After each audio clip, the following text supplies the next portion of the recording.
j'avais déjà rangé mes appartements, j'avais déjà fait du tri, j'avais déjà acheté des boîtes, mais je viens de comprendre qu'en fait, je triais pas du tout. En fait, ça fait plusieurs semaines que je range dans mon nouvel appart, l'appartement où on vit mon conjoint et ma fille de 5 ans. Et j'ai l'impression que j'avais déjà fait du rangement. J'avais déjà fait ça dans mes autres apparts, mais j'avais déjà commencé là à faire du rangement. J'avais l'impression d'avoir fait une bonne partie. J'avais l'impression que ça allait se terminer. J'avais sorti 2 sacs de fringues, plusieurs sacs de livres et de CD. J'avais mis du vieux linge au recyclage. J'avais sorti 2, 3 gros sacs de jouets, d'accessoires d'enfants. Et en fait, je me suis rendu compte d'un truc, c'est que c'est pas du tout fini. C'est pas parce que chez moi ça a l'air rangé que c'est trié en fait. Là, j'ai eu un peu un mini bad, on va dire, euh, il y a quelques semaines, quelques jours, de me dire bon, à quoi je m'attaque maintenant et de repasser dans des pièces que j'avais déjà l'impression d'avoir rangées et puis de me dire mais en fait, c'est pas du tout ok, c'est pas du tout trié. Je suis retombée sur ma boîte à bijoux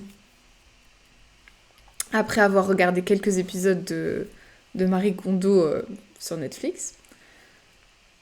Et d'un coup, je me suis dit, mais cette boîte à bijoux ne m'apporte aucune joie. Vraiment, je mets plus trop de bijoux et il y en a peut-être que je veux garder, mais honnêtement, je l'ai ouverte. Déjà, elle est vieille. C'est quelque chose que j'avais quand j'étais enfant, que mon père avait récupéré, je sais pas où.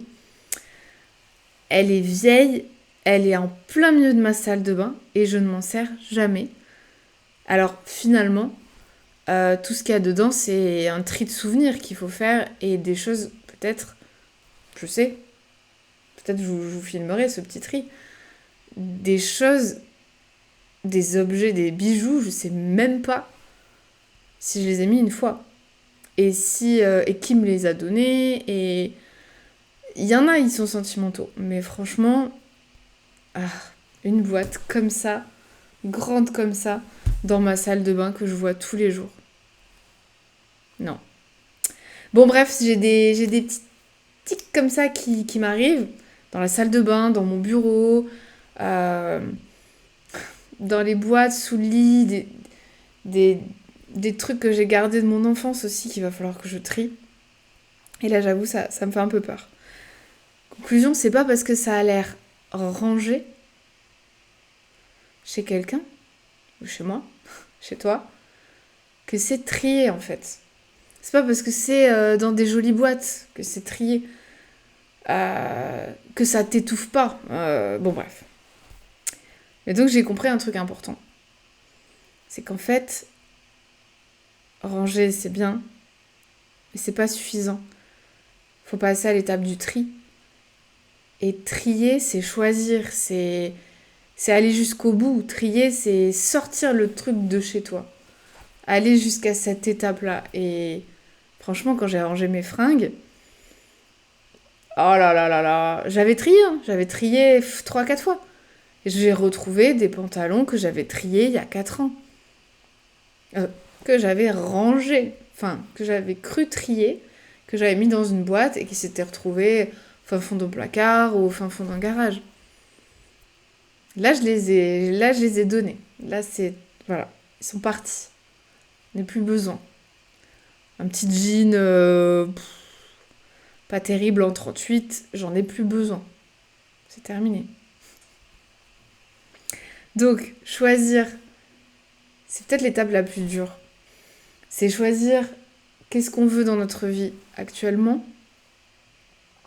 Choisir ce qu'on aime, ce qui nous sert, ce qui nous rappelle des bons souvenirs. Et parfois, c'est aussi choisir d'avoir de la place chez soi plutôt que d'avoir certains objets.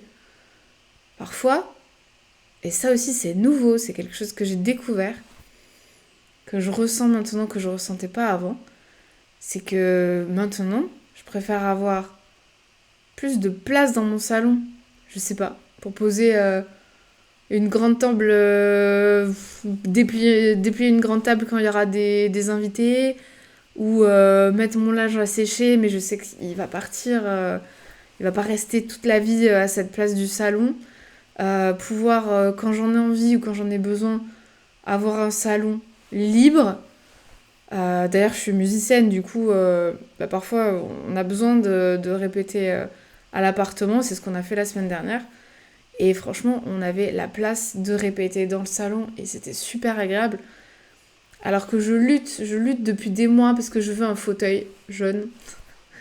Et je me dis, oui, ce serait trop bien d'avoir un fauteuil jaune. Et en fait, grâce à cette vague de rangement, je me suis réfrénée là-dessus. Je me suis dit, oui, t'adorerais avoir un fauteuil jaune, mais franchement, si là tu mets un fauteuil au milieu du salon, bah t'as plus la place pour rien. Et t'as plus d'espace, t'as plus cette sensation de grande pièce. Voilà. Donc voilà, je pense que ça s'arrête pas parce que ça me fait prendre conscience de plein de choses et que ça m'apporte du bien-être. Ça, ça m'apporte du bien-être et surtout, je me rends compte à quel point j'avais jamais fait ce travail-là.